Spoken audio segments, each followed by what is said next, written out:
Milli Hidrometeorologiya Xidmətindən bildirilib ki, iyulun 9-u Bakıda və Abşeron yarımadasında havanın tutulacağı, əsasən yağmursuz keçəcəyi, lakin səhər bəzi şəhər ətrafı ərazilərdə qısa müddətli yağış yağacağı ehtimalı var, mülayim şimal-qərb küləyi əsəcək.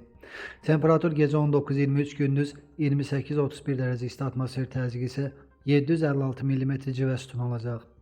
Sabah Naxçıvanda da havanın tutulacağı, bəzi yerlərdə arabir yağış yağacağı, güclənəcəyi ehtimalı var. Temperatur 17-25 dərəcə isti olacaq. Azərbaycanın bəzi rayonlarında yağış yağacaq, ayrı-ayrı yerlərdə qısa müddətli intensiv olacaq, şimşək çağacaq, dolu düşəcək. Axşama doğru yağıntılar kəsiləcək, gecə və səhər dağlıq ərazilərdə duman olacaq, qərb küləyi əsəcək. Temperatur gecə 20-24, gündüz 30-35, dağlarda gecə 10-15, gündüz 20-25, bəzi yerlərdə isə 27-29 dərəcəyə qədər isti ehtimalı var.